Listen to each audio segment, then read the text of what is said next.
The class. Screen आप लोगों को दिख रही है? सही है, मैंने जूम इन कर लिया। अब आप लोगों के पास जो पेपर है दैट इज फेब मार्च 2025, जो कि बिल्कुल लेटेस्ट पेपर है। सिर्फ 45 मिनट के लिए आपको ख्वार किया जाएगा, जो कि 6 तारीख को है और 5 तारीख को है। और बकरा ईद हमारी किस दिन पड़ रही है? 7 तारीख को। चलो अच्छा हो गया, आप लोग की ये ख्वारी नहीं है, वरना हाँ, एएस और ए टू की तो ख्वारी है बकरा ईद पर। मैं आप लोगों को एक चीज बता देता हूँ, आप लोगों ने पेपर किस तरीके से करने हैं और आपने कितने पेपर करने हैं। आपका 5 तारीख को पेपर है, so you have 6 days including today. 5 days, 5 तारीख को पेपर है एएम में।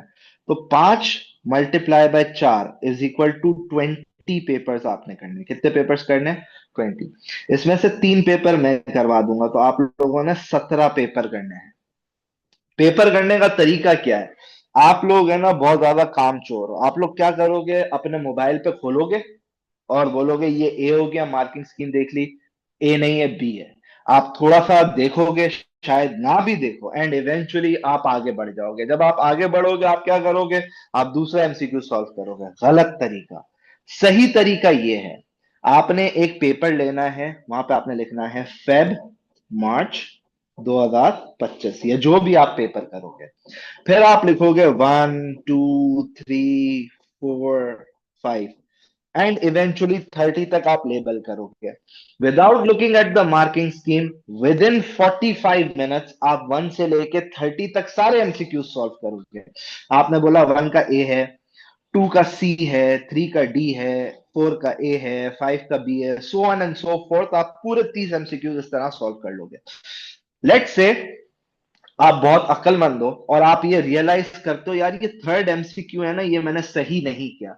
कभी कभी बच्चे को डाउट होता है, वो बोलता है यार ये थर्ड यानी एक एमसीक्यू करते हो, वो बोलता है यार मैंने कर तो दिया लेकिन आई एम अनश्योर। तो वहां पे आप हाईलाइट कर लो या स्टेरिक बना लो।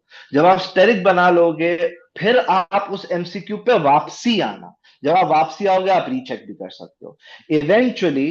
अब चेक आप जब करोगे तो पहला एमसीक्यू सही हो गया, दूसरा सही हो गया, लेट से तीसरा भी सही हो गया। लेकिन आपको यह पता चल गया ये तीसरा आपका तुक्के में सही हुआ है क्योंकि यू वर अनश्योर, तो आप इसको रीचेक कर लोगे।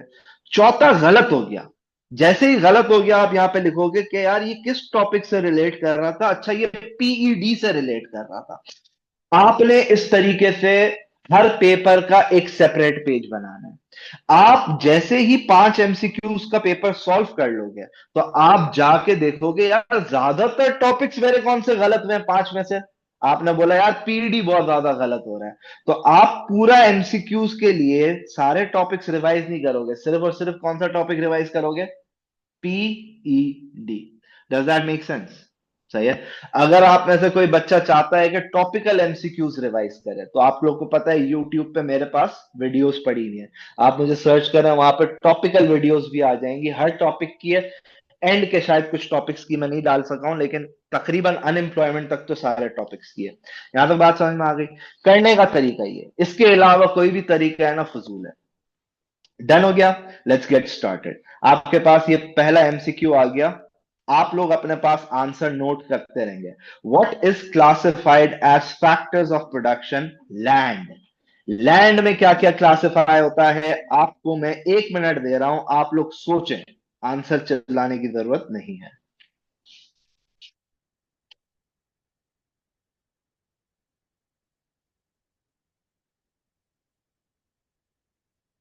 सॉरी। और आप लोग जो ऑनलाइन है वो चैट पे भी मुझे जवाब दे सकते हैं। सही है। अच्छा, तो what can be classified as a factor of production? Land. Land का मतलब क्या होता है? Natural resource. क्या आपके पास एयरपोर्ट एक नेचुरल रिसोर्स है? नहीं है। एक्स बना दिया। क्या कार की parking, car park is a natural resource? नहीं। Office is a natural resource? नहीं। ये सारे मैन मेड, इंसान ने बनाए हुए हैं। क्या forest is a natural resource? Yes. So this is the right answer. सही है। अगर आपने डी सेलेक्ट किया था तो आपको 1 मार्क मिल गया। लेट्स सी आपको कितना मार्क्स मिलते हैं। मैं आपको टाइम भी दूंगा ताकि आप खुद भी देखें आपके कितने मार्क्स आ रहे हैं। An economics graduate chooses to work in a bank rather than teach economics, which was the next best alternative. वो बैंक में काम कर रहा है, इकोनॉमिक्स। अच्छा, चैट पे आप जवाब नहीं दे सकते, ये बच्चे बोल रहे हैं। ओके, मैं चैट ऑन कर देता हूँ आप लोगों की।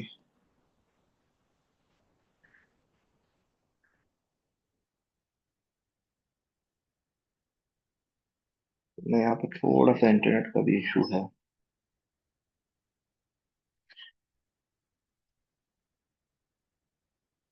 अच्छा, मैंने चैट ऑन कर दिया आप लोगों की, आप जवाब भी दे सकते हैं। सही, आ गए। So let's get started again. आ गई आप लोग के पास स्क्रीन? परफेक्ट। व्हाट, अच्छा बंदा है वो बैंक में काम कर रहा है, इकोनॉमिक्स नहीं पढ़ा रहा। Which cost is the opportunity cost? सही है। Which cost is incurred due to this decision? आप ऑप्शंस देखें, बहुत आसान है। सही है, मैंने नाम दे भी दिया, इट इज अपॉर्चुनिटी कॉस्ट। कोई इशू इसमें? अगर आपने सी सेलेक्ट किया है तो that is the right answer. Let's move on. लेकिन लेकिन हम कुछ और चीजें भी डिस्कस कर लेते हैं। जब मैं पढ़ा रहा हूं तो मैं आपको सही आंसर बता दूं, आप मार्किंग स्कीम से भी देख सकते हो। तो भाई मैं आपको और चीजें एक्सप्लेन करता हूं। एक्सटर्नल कॉस्ट क्या होती है? Cost to the third party, जैसे पोल्यूशन वगैरह। इंटरनल कॉस्ट क्या होती है? Cost to the organization. It's another way of saying private cost. सही है, तो ये दोनों चीजें एक ही है। प्राइवेट कॉस्ट ऑर्गेनाइजेशन या इंसान की कॉस्ट, इंटरनल कॉस्ट जो डिसीजन ले रहा है वो बर्दाश्त कर रहा है, इट्स द सेम थिंग। सही है। The diagram shows the PPC, initial PPC one. सही है, तो हमारे पास पीपीसी वन है। पीपीसी वन आप देखें, ये बाहर की तरफ है। सही है। What is likely to have cause the movement from PPC one to PPC two? इसका मतलब क्या है कि भाई ये इन अंदर की तरफ शिफ्ट हो जाएगा। सही है, ये अंदर की तरफ शिफ्ट हो जाएगा। Let's look at the options. अब हमारे पास जब भी शिफ्ट होता है इसका मतलब क्या है? Quality and quantity of resources. जब भी ये चेंज होगा तो आपके पास क्या होगा? शिफ्ट होगा। आप ऑप्शंस देखें, ऑप्शंस देखें और आप देखें किसमें क्वालिटी या क्वांटिटी अफेक्ट हो रही है। जो लोग हैं उस पे ऑनलाइन है वो मुझे चैट पे जरूर बता सकते हैं।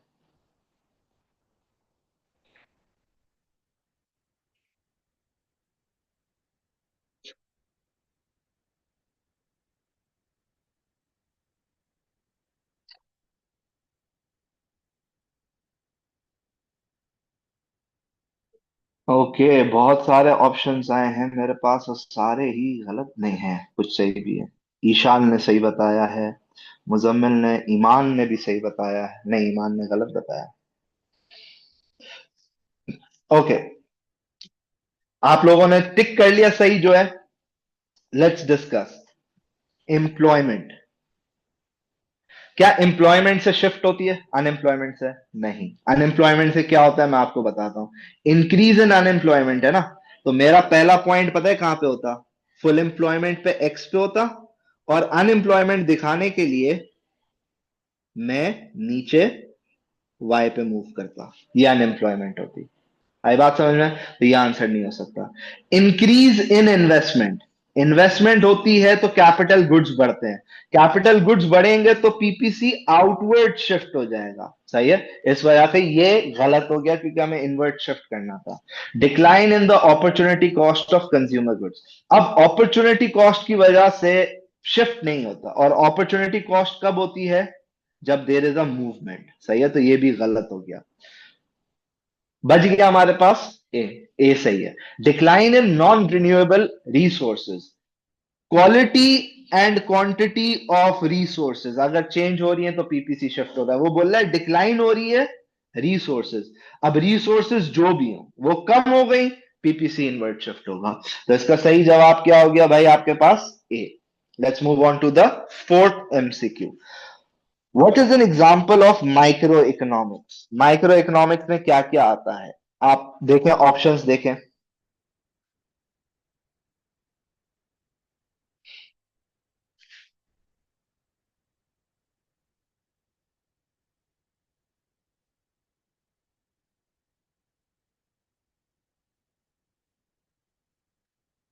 जबरदस्त, जबरदस्त.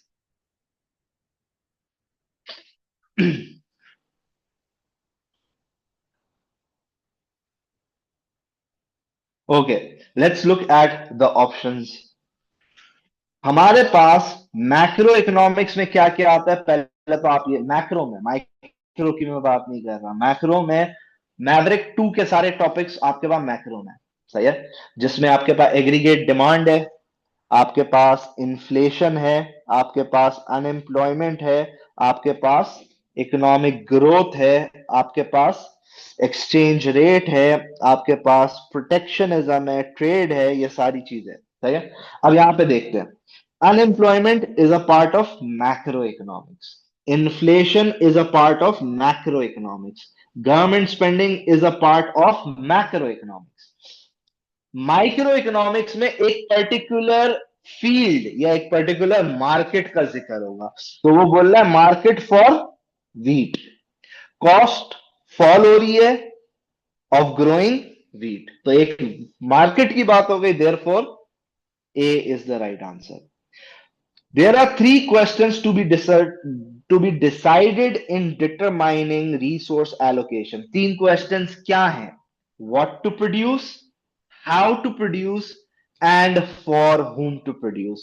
What does not relate to one of the choices in three questions? तो तीन questions, what to produce, how to produce, and for whom to produce. जरा options देख लेते हैं. आप लोग देखें.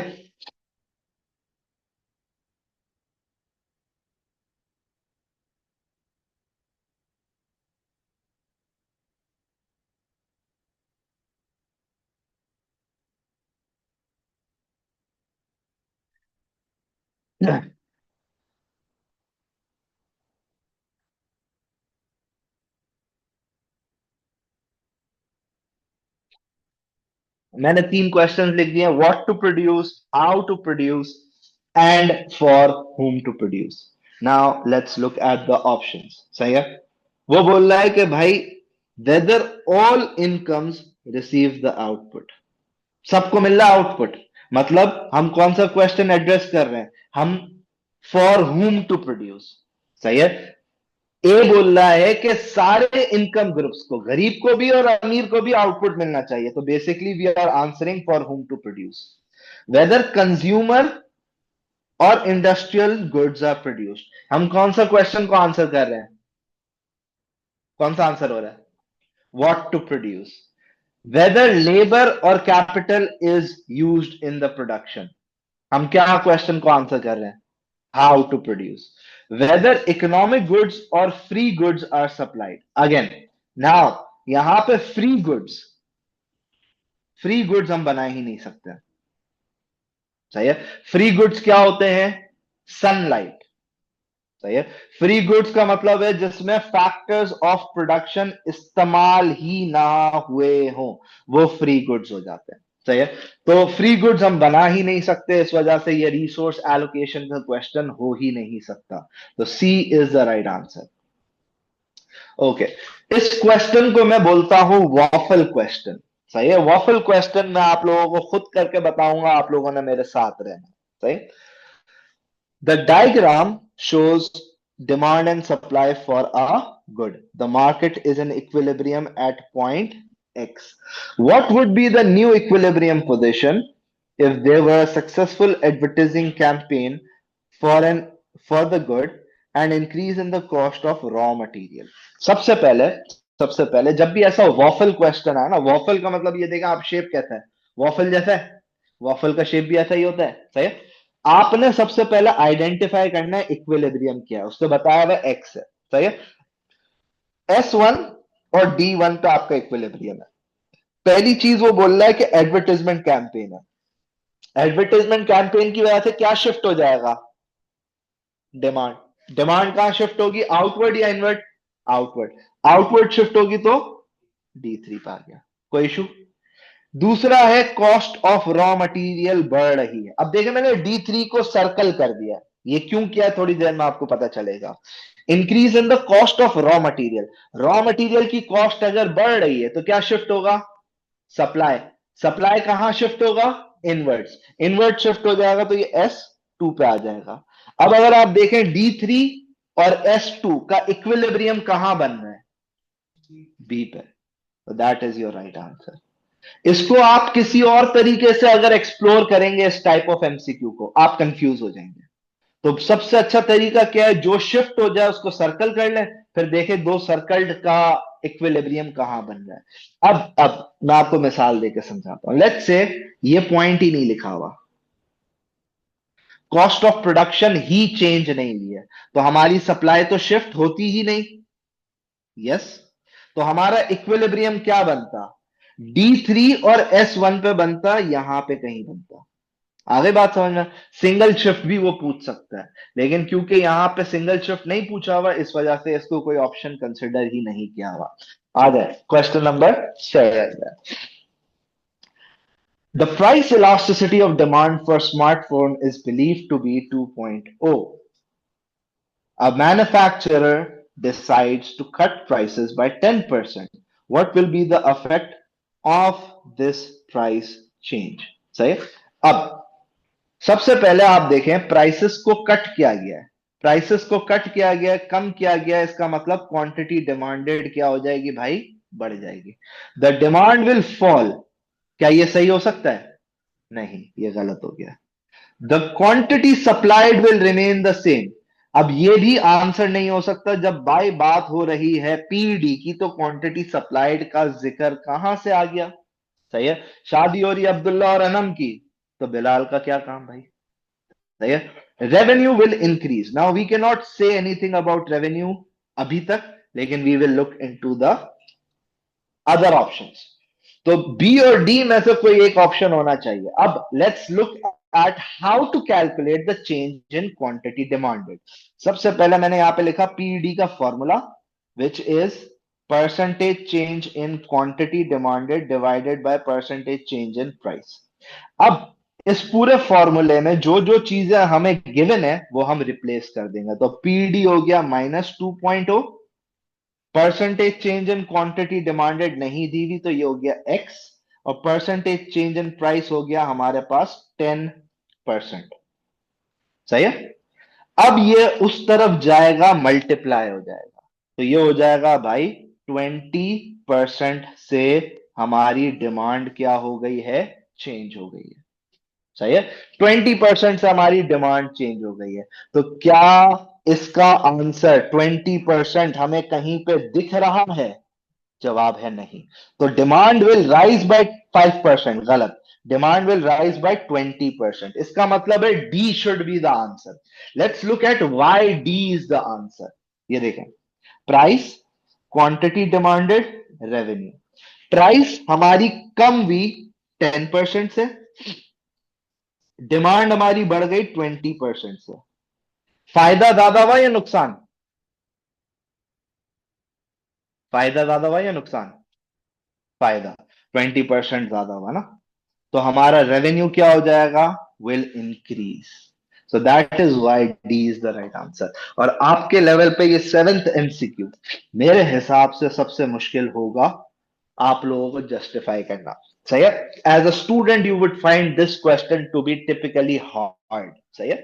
तो पीईडी में ये रेवेन्यू वाले क्वेश्चन आप प्रैक्टिस करें।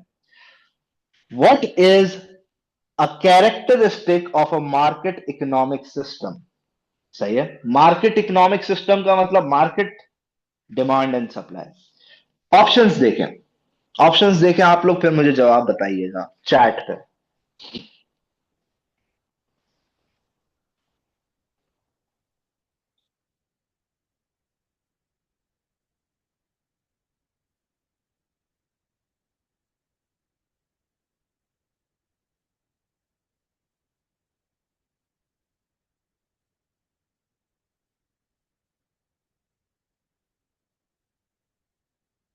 ओके, ऑप्शंस जवाब दें।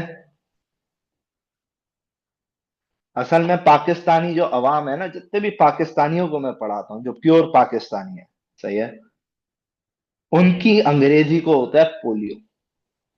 सही है। वो अमूमन है ना चीजें समझने में दे टेक टाइम। सही है। और ये जो थियोरेटिकल क्वेश्चंस होते हैं ना, ये है उनके लिए एक नाइटमेयर। कोई बात नहीं, प्रैक्टिस करेंगे चीजें बेहतर होंगी। पहला, market economic system, customers decide, consumers decide, labour intensive होना है या कैपिटल इंटेंसिव होना है? अब मुझे आप जवाब दें, आप लोग मुझे जवाब दें, क्या कस्टमर डिसाइड करेगा या producer? Producer. Therefore A is incorrect. Factors of production are government owned. क्या मार्केट इकोनॉमी में गवर्नमेंट होती है? नहीं होती। तो यह आंसर नहीं हो सकता। High levels of government intervention, क्या गवर्नमेंट इस सिस्टम में इंटरवीन कर सकती है? नहीं। तो अगर आप होशियार होते तो आप ये पकड़ लेते कि बी और सी तो आंसर हो ही नहीं सकता, क्योंकि ये गवर्नमेंट की बात कर रहा है और मार्केट में गवर्नमेंट होती ही नहीं है। फिर बचता आपके पास ए और डी। तो तुक्का मारना होता तो आप ए और डी में तुक्का मारते, तो 50% चांसेस होते आपके सही होने के। सही है। तो D is the right answer. कोई इशू? अच्छा, मैं आप लोगों को एक और चीज बता देता हूं। सही है। आपको मैंने शायद मैसेज किया है, शायद नहीं किया, कि एमसीक्यूज की रेलेवेंस और इंपॉर्टेंस क्या है। सही है। आप लोगों को शायद इतना आइडिया नहीं है कि एमसीक्यूज की इंपॉर्टेंस क्या है। मैं आपको एक बताता हूं। एक बच्चा था एएस का, क्योंकि एएस में भी एमसीक्यूज होते हैं ना। सही है। उसके आए 19 आउट ऑफ 60, तो बना उसका सी ग्रेड। सही है। In paper 2। सही है, पेपर 2। पेपर 1 में उसके आए 29 आउट ऑफ 30, बना ए ग्रेड। दोनों का कंबाइंड ग्रेड क्या बना? दोनों का कंबाइंड ग्रेड बना ए। एमसीक्यूज में इतनी ताकत है कि आपका ग्रेड उठा सकती है, लेकिन एमसीक्यूज में इतनी ताकत है कि वो आपका ग्रेड बिगाड़ भी सकती है। तो अगर आप P2 में ए लेके आ गए, लेट से 60 आ गए आपके 90 में से, तो आप ए पे खड़े हो, और 15 आउट ऑफ 30 आप लेके आ गए, तो this should be around D और ई। तो आपका ओवरऑल ग्रेड सी पे आ जाएगा, जस्ट बिकॉज ऑफ एमसीक्यूज। होता यही है कि बच्चे बोलते हैं कि यार P2 इतना बाप हो गया, and they tend to relax after the papers. भाई ये 3-4 दिन बाकी हैं, 5-6 दिन बाकी हैं, जितने भी दिन बाकी हैं भाई इस पे जान मार लो। भाई ज्यादा नहीं, मैंने आपको बोला दिन में कितने पेपर करने हैं? 5। 5 बोले? नहीं, 4 बोले मैंने। 5 दिन है, 4 एमसीक्यूज के पेपर करने हैं। How much time will it take? 3 hours. आप 1 घंटा लगाओ उठने के बाद। जब गर्मी ज्यादा है तो जानवर के पास कौन जाएगा? सही है ना। एसी में बैठो, चिल करो, एमसीक्यूज करो। शाम के टाइम आप निकल जाओ, रात को थोड़ा सा सॉल्व करो, फिर वापसी जानवर में चले जाओ। तो इस तरीके से आप अपना काम डिवाइड करते हैं, लेकिन आप टाइम दे कम से कम 3 घंटे। सही। Question number 9। A government intends to build new road through a forest. सही है। What will be an external cost of this? Okay, look at the options. External cost.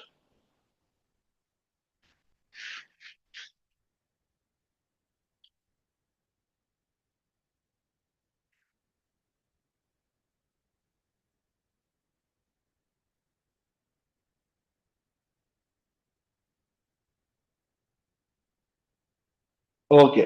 Now, cost of building the road. This is basically a private cost. सही है, तो ये answer नहीं हो सकता। Loss suffered by those who would have used the forest. Yes, this is the external cost. For example, एक परिंदा है उस फॉरेस्ट में रहता था, अब वो नहीं रह सकता, हालांकि वो इंसान नहीं है, लेकिन फिर भी वो एक्सटर्नल कॉस्ट में ही क्लासिफाई होगा। सही है। बाकी ऑप्शंस भी देख लेते हैं। Cost of maintaining the road, this is again a private cost. New jobs created by the construction of road, so this will basically be my external benefit, क्योंकि ये थर्ड पार्टी को बेनिफिट हो रहा है। Which function does a central bank provide for the general public? Central bank general public के लिए क्या function करती है? ऑप्शंस देखें, बहुत आसान है। एक्सेप्टिंग डिपॉजिट्स, क्या सेंट्रल बैंक का काम डिपॉजिट एक्सेप्ट करना होता है? नहीं होता। मेकिंग लोन्स, प्रोवाइडिंग ओवरड्राफ्ट, तो लोन बोलो लॉन्ग टर्म, ओवरड्राफ्ट बोलो शॉर्ट टर्म, लेकिन दोनों ही लोन्स हैं, तो दोनों नहीं हो सकते। सिर्फ वो क्या करती है? नए नोट छाप सकती है। तो छोटी ईद पे आप लोग क्या करते थे? नए नए नोट की ईदी मिलती थी आपको, तो ये सेंट्रल बैंक छापती थी और फिर कस्टमर्स को देती थी। पाकिस्तान में भी ये होता है कि आपको नए नोट चाहिए, आप सेंट्रल बैंक पे जाएं, आपको नोट मिल जाएंगे। लेकिन क्योंकि हम थोड़े हडाराम लोग हैं, हम डायरेक्ट कमर्शियल बैंक वाले के पास जाते हैं और उससे नए नोट ले लेते हैं। तो ये भी हो सकता है। आ जाए। Okay, now this is another question. At higher wage rate, individual prefer to work shorter hours than receive extra income. Which curve shows this? Okay. अब इसको हम जरा सा ऑब्जर्व करते हैं। एट हायर वेज, तो कौन से ग्राफ में हायर वेज दिखाई नहीं जा रही? कौन से ग्राफ में हायर वेज दिखाई ही नहीं जा रही? ए, तो ए आंसर हो ही नहीं सकता। वेज रेट बढ़ रहा है, यस, वेज रेट बढ़ रहा है, वेज रेट बढ़ रहा है, यानी ग्राफ ऊपर की तरफ जा रहा है, वेज रेट बढ़ रहा है, तो बी, सी और डी में आपके पास आंसर होगा। आगे बोल रहा है कि जब वेज रेट बढ़ेगा तो वो कम काम करेगा। अब आप देखें, जैसे वेज रेट बढ़ रहा है उसके वर्किंग आवर्स क्या हो रहे हैं? बढ़ रहे हैं। So this can not be the answer. जैसे जैसे वेज रेट बढ़ रहा है उसके वर्किंग आवर्स पहले बढ़े और फिर क्या होना शुरू हो गए? कम होना शुरू हो गए। तो C is the right answer. ये दिख रहा है आप लोगों को? सही है। इसके अलावा अगर मैं डी की बात करूं, तो जैसे जैसे मेरी वेज रेट बढ़ रही है, मेरी नंबर ऑफ आवर्स भी ज्यादा काम कर रहा हूं। एज अ रिजल्ट डी भी मेरा आंसर नहीं हो सकता। Moving on, 12th MCQ. In some countries, there have been a significant reduction in the number of trade union members. Who are the members of trade union? Trade union के members कौन होते हैं? क्या employers होते हैं? नहीं। अब ये देखें, workers होते हैं। सही है, D is the right answer. कोई इशू? अगर बहुत आसान था, इस वजह से मैंने आप लोगों को ज्यादा टाइम दिया नहीं सोचने के लिए, बिल्कुल स्ट्रेट फॉरवर्ड क्वेश्चन था। आ जाए। What what would be most likely to encourage a firm to grow internally? Internally grow करने का मतलब अपनी ब्रांचेस को बढ़ाना या अपने ऑपरेशंस को बढ़ाना। सही है। क्यों फर्म्स ग्रो करेंगे? इंटर क्या चीज उनको इंकरेज करेगी? Look at the option and then we will discuss the right answer. Look at the option.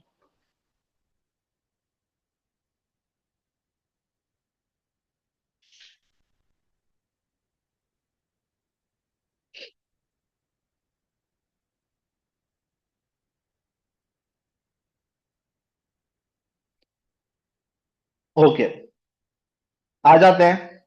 क्या डिसइकोनॉमीज ऑफ स्केल की वजह से we would want to grow? नहीं। अच्छा, दूसरी चीज, इस पॉइंट को अगर मैं क्रिटिकली एनालाइज करूं तो वो बोल रहा है कि भाई diseconomies of scale low level of output पे अकर हो जाएगा, विच बेसिकली मींस कि आपकी डिसइकोनॉमीज ऑफ स्केल बहुत जल्दी आ जाएगी। यानी फर्म अगर थोड़ी सी भी बड़ी होगी तो डिसइकोनॉमीज ऑफ स्केल आ जाएगी। इसकी क्लासिकल एग्जांपल है बेकरी। आपने बहुत सारी बेकरी देखी है कराची में। Which is the biggest bakery you can think of? बड़ी से बड़ी बेकरी? Ideal bakery. अब आइडियल बेकरी में बहुत सारी चीजें, लेकिन अगर सिर्फ बेकरी आइटम्स की बात की जाए यानी केक और बिस्किट्स की, तो वो एक छोटा सा पोर्शन होगा। कोई भी बेकरी, क्या यूनाइटेड बेकरी, यूनाइटेड कितना बड़ा नाम है, क्या वो एक पूरा फ्लोर केक्स का नहीं बना सकता? बना तो सकता है ना, लेकिन कभी भी नहीं बनाएगा। क्यों? किसी दिन बिकेगा, किसी दिन नहीं बिकेगा। और अगर माल नहीं बिका तो क्या हो गया? खराब हो जाएगा। तो क्या उसको इनकरेज होगा कि वो अपनी ब्रांच को बड़ा करे? नहीं, because of this economies of scale occurring at low level of output. तो ए आंसर नहीं हो सकता। बी इसका ऑपोजिट है। Economies of scale occur at high levels of output, यानी इकोनॉमीज ऑफ स्केल होंगी जब लेवल ऑफ आउटपुट ज्यादा होगा। तो भाई as a firm owner I would want to expand my business. B is the right answer. C, when new firms enter the market and increase competition, अगर competition ज्यादा होगा तो उस मार्केट में मेरा पैसा लगाना वर्थवाइल नहीं होगा। मिसाल के तौर पे, मार्केट में अगर 50 स्कूल है तो मैं 51 स्कूल नहीं खोलूं। लेकिन अगर मार्केट में सिर्फ 3 स्कूल है और एक मेरा स्कूल है तो मैं उसमें ज्यादा पैसे लगाऊं। Competition would not encourage the firms to grow. D, अगर मैं सिर्फ लोकल मार्केट में सप्लाई कर रहा हूं, इंटरनेशनल मार्केट में नहीं कर रहा, तो भाई मैं ग्रो क्यों करूं? मैं तो अभी भी लोकल को कर रहा हूं। ग्रो तो तब करूंगा जब मैं बाहर को भी बेचूंगा। तो therefore B is the right answer.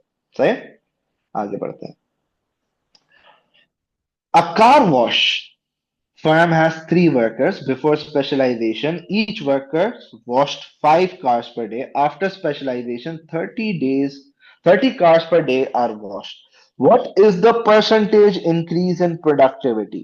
जरा आप कैलकुलेट करें, कॉमन सेंस से, कोई इतना बड़ा इशू नहीं है। कैलकुलेट करें। ओल्ड माइनस न्यू करिएगा। Old minus new.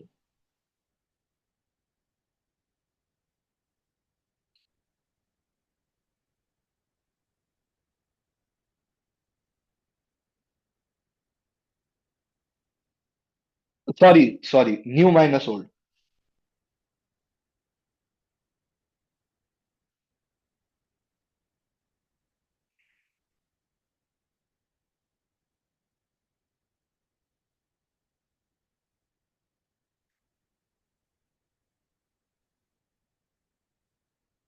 कर लिया? क्या आया? ये देखें, ये एग्जामिनर कितना गंदा बच्चा है। कितना गंदा बच्चा है। अब आप में से जिनका डी आया है ना, आप लोगों ने किया सही है, लेकिन आपकी अंग्रेजी थोड़ी सी समझने में कमजोर है। ये देखें,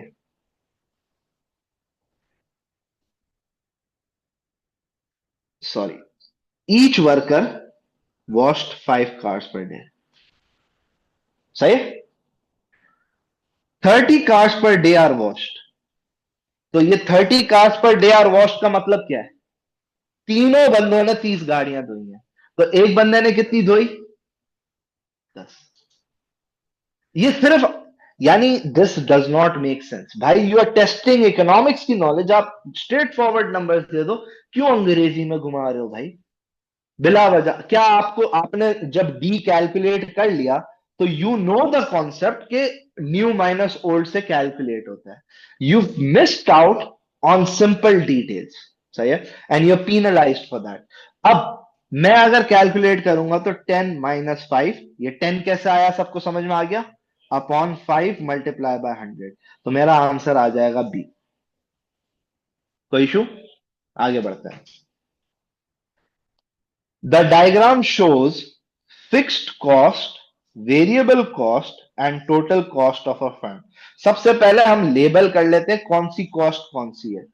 ये फिक्स्ड कॉस्ट हो गई, ये वेरिएबल कॉस्ट हो गई, ये टोटल कॉस्ट। टोटल कॉस्ट हमेशा कहां से स्टार्ट होगी? फिक्स्ड कॉस्ट से स्टार्ट होगी। सही है?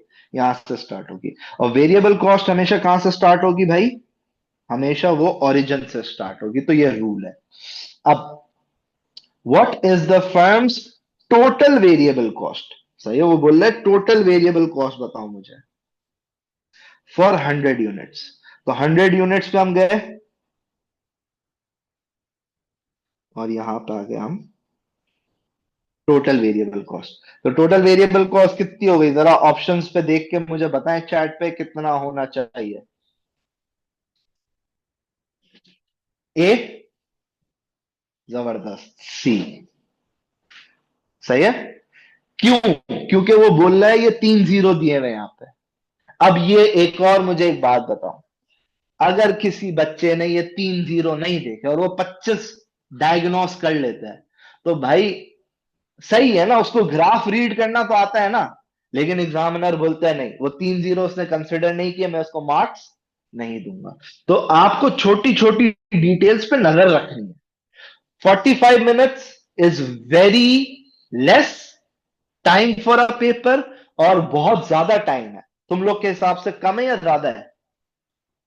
आपके हिसाब से अगर आपकी प्रैक्टिस नहीं है ना, आपको 45 मिनट्स बहुत कम लगेंगे। अगर आपकी प्रैक्टिस है, आपको 45 मिनट्स बहुत ज्यादा लगेंगे। मैं आपको एक मिसाल देता हूं। कुरान जब हम पढ़ते हैं, सही है, अब जैसे मैं पढ़ रहा हूं कुरान, लेट्स से मैं पढ़ता हूं कुरान और मैं महीने में 2-3 बार कुरान पढ़ता हूं, एक अज्यूम कर लेते हैं। और एक बंदा यानी वही बिलाल बशीर रोज कुरान का एक पेज पढ़ता है, तो किसकी रीडिंग स्पीड तेज होगी? रोज वाले की। चाहिए same goes for these MCQs, if you are continuously solving, तुम जल्दी से आंसर भी क्लिक करोगे और तुम्हारी रीडिंग और अंडरस्टैंडिंग स्किल्स भी इंप्रूव होंगी। आगे बढ़ते हैं। The table shows average revenue of a firm at various levels of output. अच्छा, एवरेज रेवेन्यू को मैंने आप लोग को जब पढ़ाया था, मैंने आपको बोला था इसको प्यार से हम क्या बोलते हैं? प्राइस भी बोलते हैं। सही है। What happens to total revenue as output rises? अगर मैं टोटल रेवेन्यू कैलकुलेट करना चाहता हूं, तो टोटल रेवेन्यू का फॉर्मूला क्या है? Quantity multiply by price. तो ये हो गया 10, ये हो गया 16, ये हो गया 18 और ये हो गया 16। तो total revenue initially is increasing and then it is decreasing.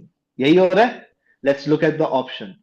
The total revenue falls and then rises. क्या ऐसा हो रहा है? नहीं। The total revenue falls continuously. क्या ऐसा हो रहा है? नहीं। The total revenue rises and then falls. क्या ऐसा हो रहा है? यस। तो सी इसका सही जवाब है। आ जाए अगले पे। What is the definition of a government budget? Question number 17 पे जाके आपके पास मैक्रो इकोनॉमिक्स का कॉन्सेप्ट आना शुरू हुआ है। इसका मतलब क्या है कि ज्यादातर 55% टेस्टिंग तकरीबन आप कह लो माइक्रो से होती है और 45 मैक्रो से होती है। अमूमन ऐसा ही होता है। सही। What is the definition of government budget? Budget में दो चीजें आती हैं, गवर्नमेंट इनकम और गवर्नमेंट स्पेंडिंग। इनकम अपन टैक्स बोल देते हैं, स्पेंडिंग गवर्नमेंट स्पेंडिंग ही है। तो पहली चीज, इट इज अ फोरकास्ट। पहली सबसे इंपॉर्टेंट चीज, इट्स अ फोरकास्ट एस्टिमेट है। तो एस्टिमेट है या फोरकास्ट है, ये दोनों चीजें सही है। Let's look at all the options. A forecast of government spending and revenue for the following financial year. तो A seems to be the right answer. अब क्योंकि ये डेफिनेशन है, और डेफिनेशन अगर आपने सही पकड़ ली है, तो ये बिल्कुल सही है। सही है। लेकिन फिर भी हम दूसरे ऑप्शंस भी देखेंगे। An account of government taxation revenue for the current financial year. अब ये बहुत सारी वजूहत से गलत है। सिंपल वजह यह है कि गवर्नमेंट स्पेंडिंग का जिक्र ही नहीं है, इस वजह से गलत है। It's an estimate of government spending. आ यहां पे तो कैपिटल आ गया, तो सिर्फ कैपिटल स्पेंडिंग नहीं होती।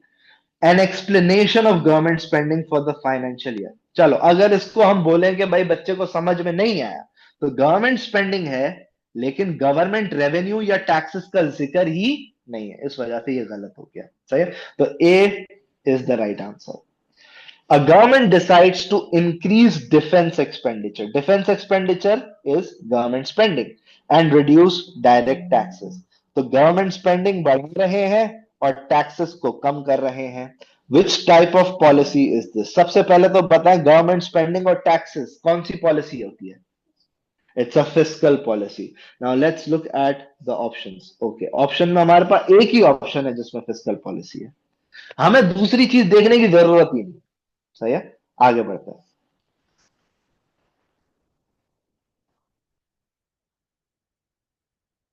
आगे। The government uses monetary policy such as increasing the rate of interest. What is the result of increasing the rate of interest? सही है। अब रेट ऑफ इंटरेस्ट बढ़ाने का इंपैक्ट क्या होगा? Let's look at all the options. It creates a disincentive for veg earners. क्या ये बात सही है? यानी जो वेज अर्नर्स हैं, जो तनख्वाह पे काम करते हैं, उनके लिए नुकसानदेह है। क्या नुकसानदेह है? नहीं, नहीं है। उल्टा फायदा भी तो हो सकता है। सर कैसे हो सकता है? अगर मेरी इनकम 100 है और मेरी कंजम्पशन 80 है, तो मैंने 20 सेव कर दिया, और 20 सेव करके मैं कहां लेके जाऊंगा? मैं बैंक में लेके जाऊंगा, तो मेरे लिए तो फायदा है। ये नहीं हो सकता। It discourages investment by entrepreneurs. क्या ये हो सकता है? क्यों? क्योंकि अगर इन्वेस्ट इंटरेस्ट रेट ज्यादा है, तो लोग अपने धंधे पे इन्वेस्ट नहीं करेंगे, वो पैसा बैंक में रखेंगे। तो B is right. It reduces disposable incomes of consumers. गलत। इनकम का ताल्लुक नहीं है। उल्टा इनकम बढ़ेगी, जिसका पैसा बैंक में पड़ा हुआ है उसकी इनकम तो बढ़ेगी। It reduces government transfer payments. What is government transfer payment? सबसे पहले हम ट्रांसफर पेमेंट्स का जिक्र कर लेते हैं। Transfer payment is money given to people by the government for nothing in return. Government पैसे दे रही है अवाम को, और बदले में क्या ले रही है? कुछ भी नहीं भाई, कुछ भी नहीं ले रही। For example pension, unemployment benefits are types of transfer payment से। आ जाए, 10 मिनट है, 10 MCQ सॉल्व करके ही उठेंगे, पूरा पेपर करके ही उठेंगे। The table shows distribution of working population in millions in various sectors of an economy over 2 years। सही है। तो गवर्नमेंट स्पेंडिंग है, वर्किंग पॉपुलेशन है इन मिलियंस। अब देखें, एजुकेशन में कम हुई है, इंजीनियरिंग में बढ़ी है, फार्मिंग में कम हुई है, फाइनेंस में कम हुई है, हेल्थ केयर में बढ़ी है, मोटर प्रोडक्शन में बढ़ी सेम रही है, ऑयल एक्सट्रैक्शन में सेम रही है।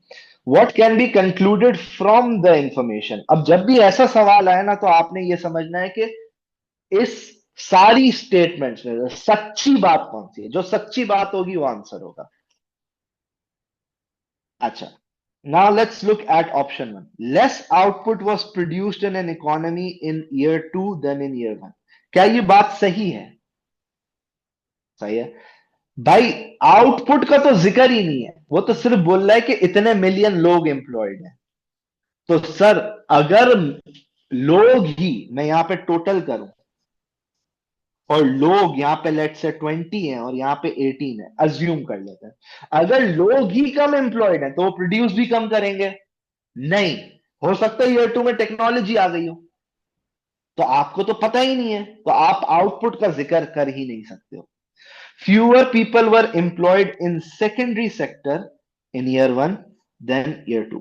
अब सेकेंडरी सेक्टर हमारे पास कौन कौन से हैं? क्या फार्मिंग सेकेंडरी है?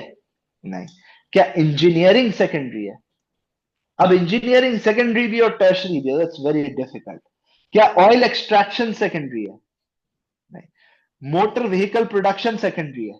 हाँ, ये डायरेक्टली प्रोडक्शन है, तो हम बोल सकते हैं कि इट रिमेन्ड द सेम। लेकिन लेकिन there will be something else as well. और ऑप्शंस देखें, what can be classified as secondary?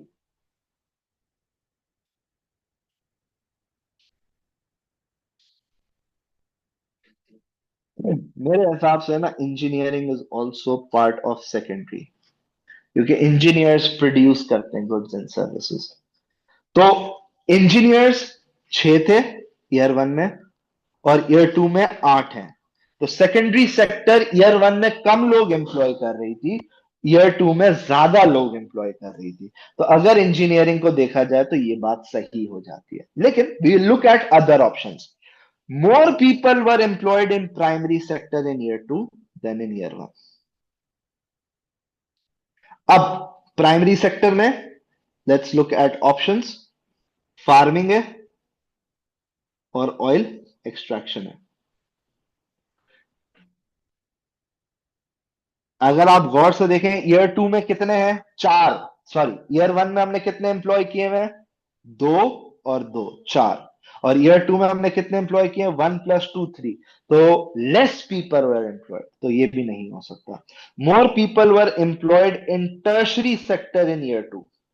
Tertiary education will be a tertiary sector.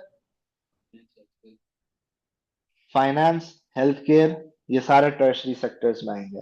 सही है। तो अब देखें, अगर मैं इसको सम अप करूं तो चार, चार आठ, आठ और आठ 16। सही है। Now let's look at year two. Three, six, nine, nine plus five, 14। तो ज्यादा लोग एम्प्लॉयड है या कम लोग? कम लोग एम्प्लॉयड है इन ईयर टू, तो ये भी आंसर नहीं हो सकता। सही है। अब पेपर में अगर आपके पास, मैं आपको अभी बताता हूं, मुझे आप लोगों के साथ इस क्वेश्चन को सॉल्व करने में 4 मिनट लगे। कितने?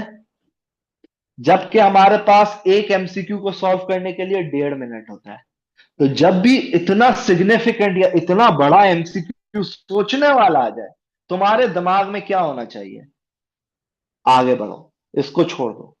सही है। ये एक तो गलत भी हो सकता है, उल्टा तुम्हें प्रेशराइज कर सकते हैं दूसरे एमसीक्यूज को गलत करने पे, तो उसको आप लीव करेंगे और आगे बढ़ेंगे। Which government intervention would increase geographical mobility of labor? Geographic mobility मतलब एक जगह से दूसरी जगह। तो controlling firms location areas of low employment। अगर गवर्नमेंट कंट्रोल कर रही है और उन जगह पे ऑपरेट कर रही है, यानी गवर्नमेंट बोल रही है वर्ज को कि बेटा आप पता है कहां पे खोलेंगे अपना? आप सक्खर पे खोलेंगे, वहां पे बहुत सारे लोग अनएम्प्लॉयड है, तो वहां पे खोले, वहां पे एम्प्लॉयमेंट बढ़ेगी। Will this increase geographical mobility? No, it will not. सही है।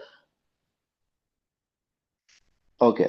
Giving grants to firms moving into areas of high employment, again वही बात हो गई, सेम बात हो गई ए वाली। तो इवेंचुअली 21 का आंसर ना ए है ना बी है। Providing relocation expense for workers, now this is correct. इसका मतलब क्या है? इसका मतलब यह है कि भाई एक बंदा है लाहौर में, वो आ गया कराची, तो गवर्नमेंट ने बोला क्योंकि तुम रीलोकेट हुए हो, तुम जियोग्राफिकली मोबाइल हो, तुम एक जगह से दूसरी जगह मूव हुए हो, तो तुम्हें हम थोड़े पैसे दे रहे हैं।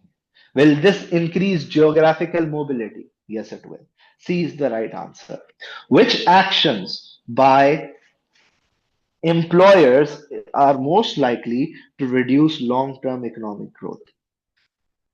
ओके, लॉन्ग टर्म में इकोनॉमिक ग्रोथ कम हो जाएगी। Allowing workers time off to attend retraining courses. अगर मैं अपने वर्कर्स को रीट्रेनिंग पे भेजूंगा तो लॉन्ग टर्म में ग्रोथ बढ़ेगी या कम होगी? ए नहीं हो सकता। Encouraging workers flexibility in different roles. इससे क्या होगा? इसका इंपैक्ट आप लोग सोचें और मुझे बताएं क्या होगा। इसका इंपैक्ट ये होगा कि वो डिफरेंट रोल्स करेंगे, तो क्या वो स्पेशलाइज होंगे? डिफरेंट चीजों में स्पेशलाइज हो सकते हैं। सही है। स्पेशलाइजेशन हो सकती है। तो सॉरी, स्पेशलाइजेशन नहीं होगी। सही है। अगर मैं डिफरेंट टास्क कर रहा हूं तो स्पेशलाइजेशन नहीं होगी, जिसकी वजह से क्या होगा? लॉन्ग टर्म में इकोनॉमिक ग्रोथ रिड्यूस हो जाएगी। Therefore B can not be the answer. Granting workers regular short breaks during the working day. अच्छा, अगर मैं रेगुलर ब्रेक्स दूंगा ड्यूरिंग द डे, तो मेरी प्रोडक्शन बढ़ेगी या कम होगी? कम होगी, ग्रोथ नहीं होगी।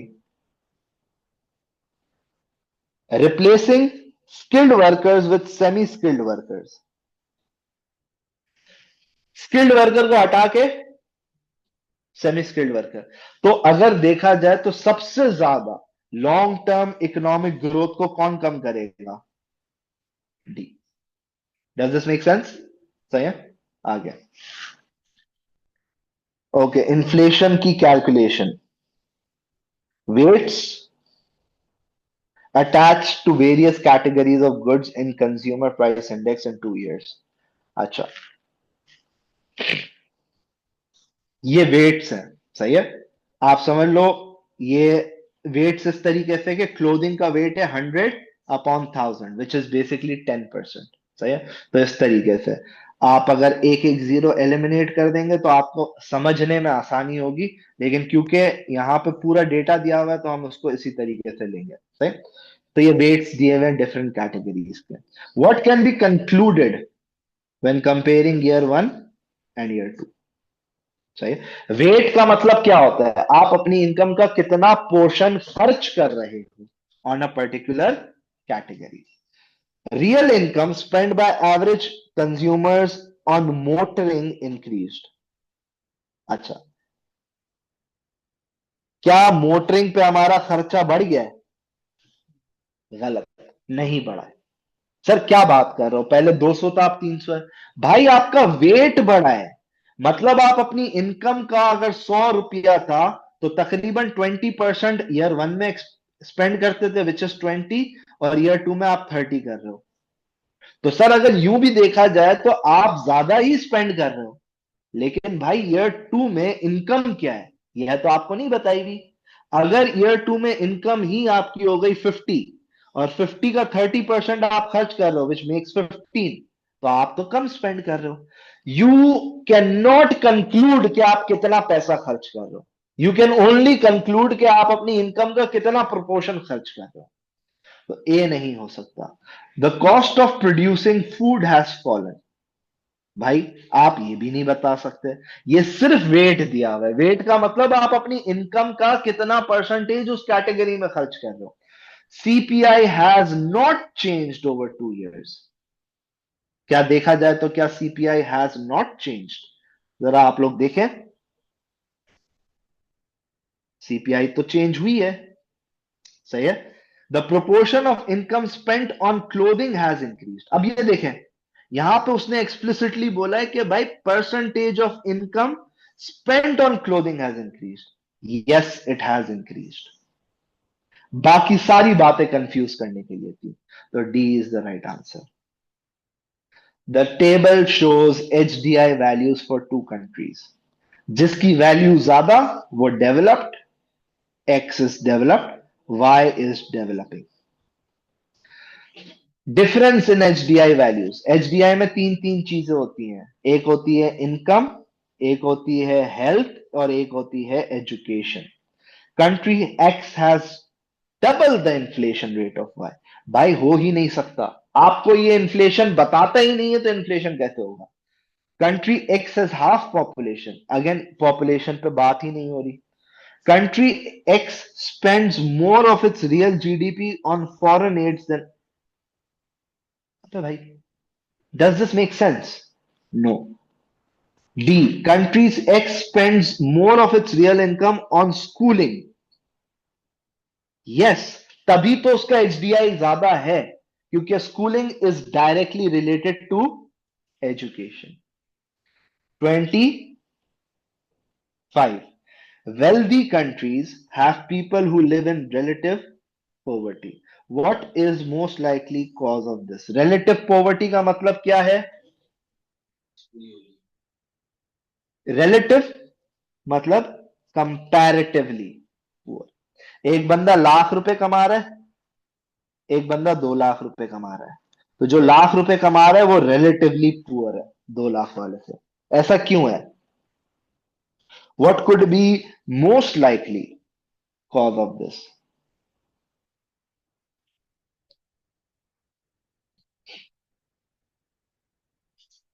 रिलेटिव, एक बंदा कम कमा रहा है, एक बंदा ज्यादा कमा रहा है। जो बंदा कम कमा रहा है वो पुअर है। तो पुअर क्यों कम कमा रहा है? अगर जनरस स्टेट पेंशन दी जा रही है तो इसका मतलब क्या है कि गरीब को ज्यादा पैसे मिल रहे हैं, तो रिलेटिव पॉवर्टी कम होगी, सही है, क्योंकि अमीर और गरीब के बीच में फर्क कम हो रहा है। अगर लो मिनिमम वेजेस है, इसका मतलब क्या है? इसका मतलब क्या है कि जो मिनिमम वेज है यानी गरीब इंसान है उसको हम पैसे कम से कम दे रहे हैं, तो उसकी वजह से रिलेटिव पॉवर्टी बढ़ जाएगी, यानी gap between rich and poor बढ़ जाएगा। B is the right answer.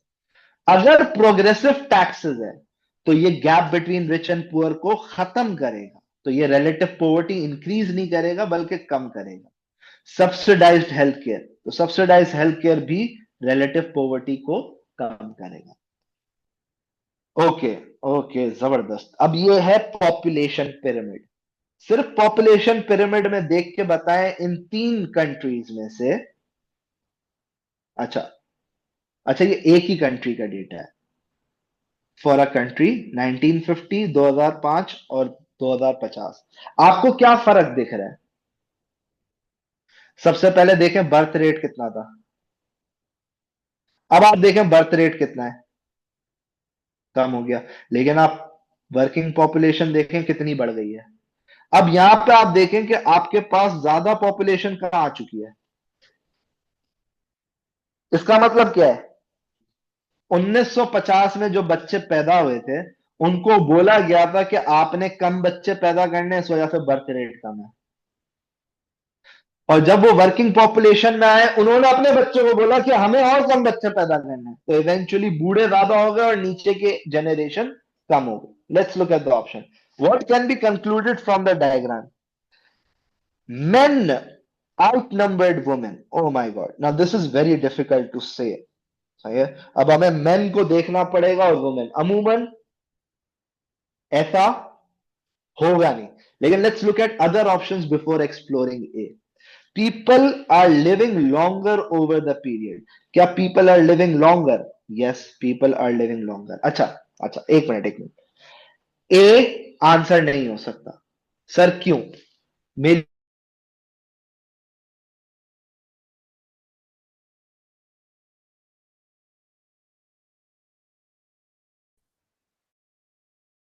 क्या दिख रहा है? वुमेन ज्यादा है, इस वजह से ए आंसर नहीं होगा मेरे हिसाब से। एक minute.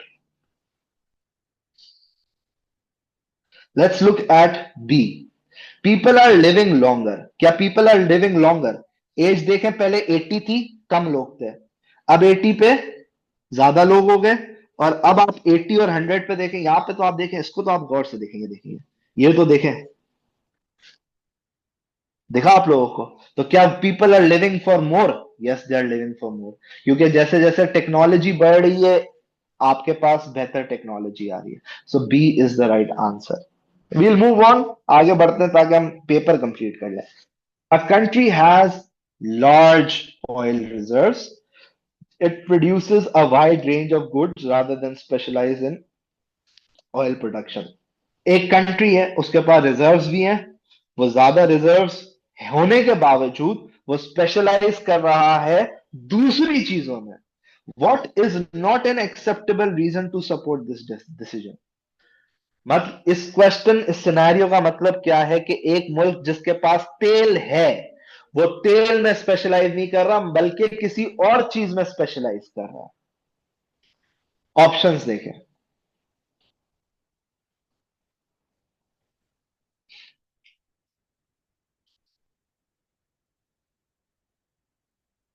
What is not an acceptable reason to support this decision? A. Oil is a non-renewable resource that could be exhausted quickly. ये acceptable decision है, हमें मालूम करना है not acceptable. Producing wide range of goods increases the benefits from free trade. गलत। अगर मैं ज्यादा गुड्स बनाऊंगा तो क्या मैं सब में स्पेशलाइज कर सकता हूं? नहीं। तो मेरी स्पेशलाइजेशन कम हो जाएगी। Eventually I will not be benefiting from free trade. This is not an acceptable reason, therefore B is the right answer. आप सी और डी देख सकते हैं फिर बाद में, क्योंकि क्लास थोड़ी लंबी हो गई है। We just need to end the 3 MCQs and then we'll move on. The US puts a tariff 25% on Chinese steel to protect jobs in the US steel industry. Under which condition would this policy be most effective? Now look at the options. सही है, फिर उसको हम बात करेंगे। समझाएंगे sir, आपको बिल्कुल समझाएंगे। आपकी कॉपी पेन का है?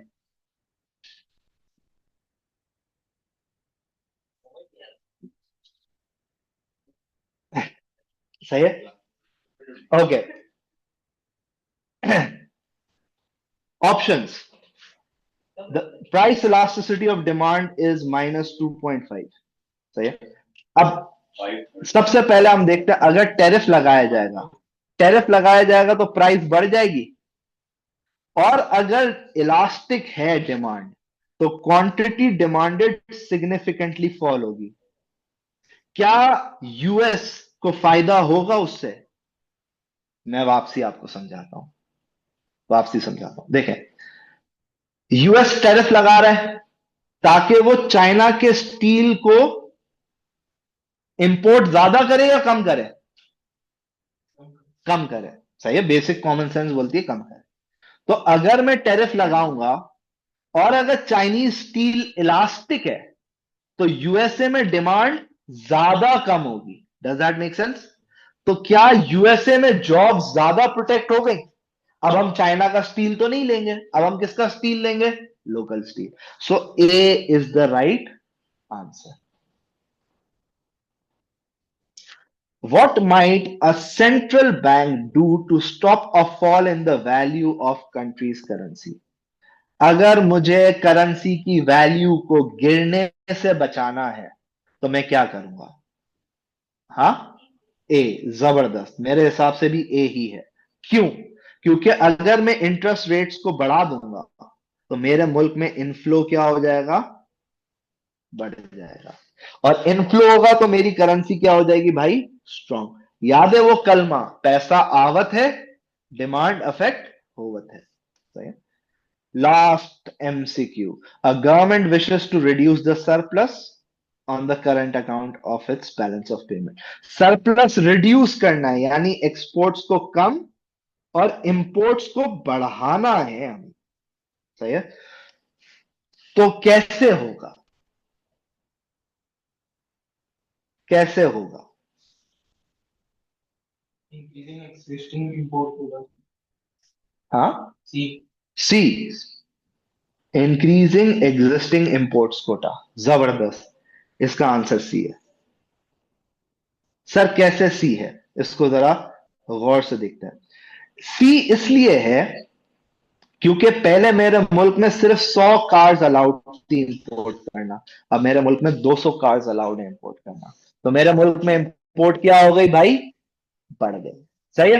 तो आप लोगों से गुजारिश ये है कि हमने पेपर तो कंप्लीट कर लिया, आप 2024 के पेपर सॉल्व नहीं करेंगे, वो मैं सॉल्व कराऊंगा। उससे पहले 2023 के पेपर आप खुद सॉल्व करेंगे। सही है? चले, घर पे जाए, प्रैक्टिस करें, कल मुलाकात होगी सेम टाइम 3 बजे। अल्लाह हाफिज।